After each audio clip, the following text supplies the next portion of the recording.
In today's video, I'm going to show you how to use focus stacking to make sure that all your images are completely sharp and in focus.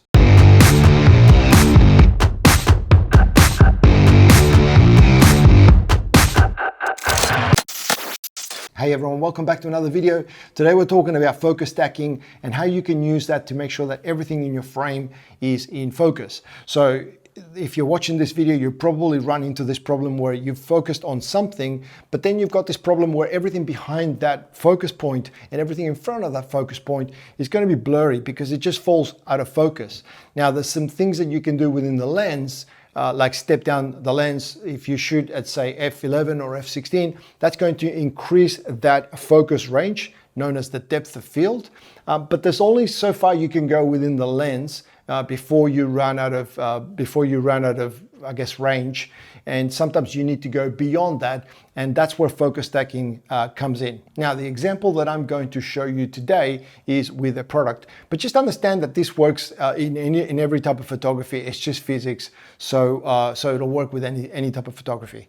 But it's easier for me to show you that with a small product, and so this is what we're going to use. This is my portable espresso machine, and what I'm going to do is I'm going to just pretend that I need to take a product shot of this, and I need to get the whole thing in focus. So if that's my camera, and that's where my camera is going to be, and I'm going to shoot that from there, I will probably focus somewhere in the middle of the product, okay? Because I know that, say, at f11, I'm going to get a range of focus that's probably going to cover the product.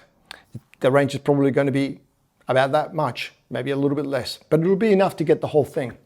The problem, of course, is that when I turn this product this way, let's say that I'm trying to get a lying down version of the shot, then now I've run into a limitation where my depth of field is now, even at say f16 or f22, it's still not wide enough to get the whole product in one shot. And so this is where focus stacking comes in. So focus stacking is essentially taking multiple shots where you focus at different stages of the product, so that then in Photoshop you can use a blending method to bring in all the sharp parts of each one of those photographs to make one photograph. Now, I'm going to show you how to do that in Photoshop, and there are other products that will do this, but Photoshop is always my first point of call, if you like. I try to get everything done in Photoshop because it's my one solution for everything. It's like a Swiss Army knife. And then if it doesn't work, then I can go to some of the dedicated solutions, like say Helicon, which is something that it's a product that specifically is made for doing focus stacking. But I think you'll find that Photoshop will probably be fine 99% of the time. So how this works is very, very simple. So if my camera was still over here, I would probably take say 3 to 4 shots of this product. I would focus one time in here to make sure that I would get that area there in focus. I would then focus over here to make sure that I get that focus, take another shot over here, make that area in focus, and then take another one at the end. Essentially, I'm just covering the whole product from one end to the other end in different photographs, so that then I can stitch them into Photoshop. So what I'm going to do now is I'm going to go and take those 4 shots, and we're going to jump into Photoshop, and I'm going to show you how we blend them together to make one fully focused image. Okay, so let me show you what I've got here. I've got the camera here, I've got my product here. The camera is on a tripod, and this is really, really important because what you're going to do is when you blend the images together, they all need to sort of match perspective, focal length, that sort of thing. And you can sort of get around that if you haven't got a tripod by being very, very careful, but ideally you want to be in a tripod. So I'm going to take 4 shots. I'm going to focus at different parts of the product. I might take 5 shots, I'll see how I go. And then what we're going to do is we're going to jump into Photoshop, and I'm going to show you how to blend these together. Okay, so here we are inside of Lightroom, and as you can see from the bottom, I ended up taking 6 shots, and the idea is to take at least 1 shot of every part of the product in focus, so that's going to allow us to blend them in. As you can see, as I cycle through these images, that the focus point has changed on the product. So how we do this is we select all of these images down the bottom. So I'm going to shift click, I'm going to click 1, and then I'm going to shift click number 6. I'm going to right mouse click, I'm going to go to edit in, and I'm going to go and open as layers in Photoshop. You don't want to open these as individual files. You want one document with the different layers in Photoshop. It's going to put each one of those images in its own layer. So let's open this up and see what it looks like. Okay, so now we've got each layer containing one of the photographs, as you can see here on the right hand side. And if I cycle through these, you will notice that they are all different shots.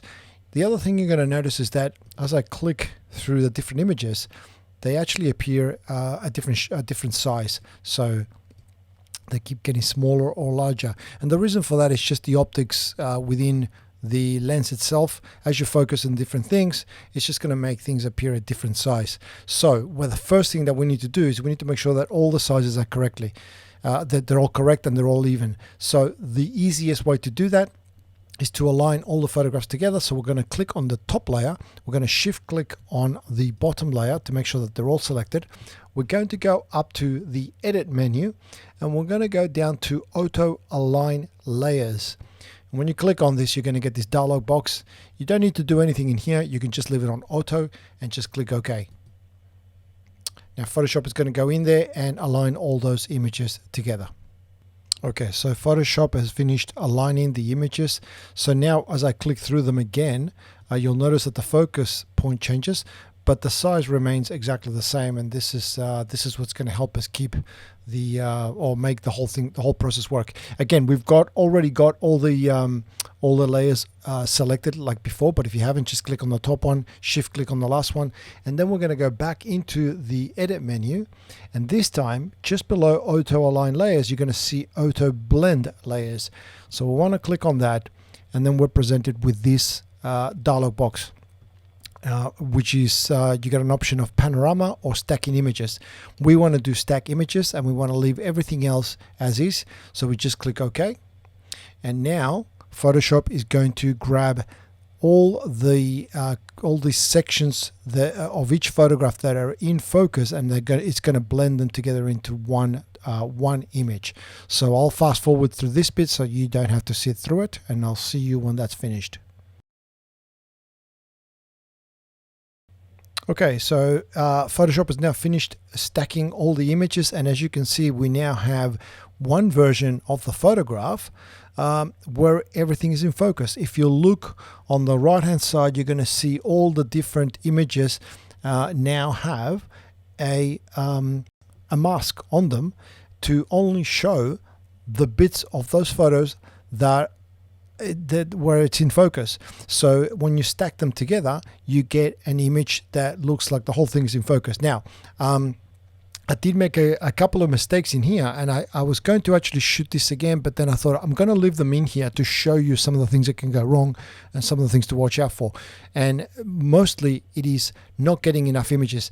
So I've missed obviously this section over here.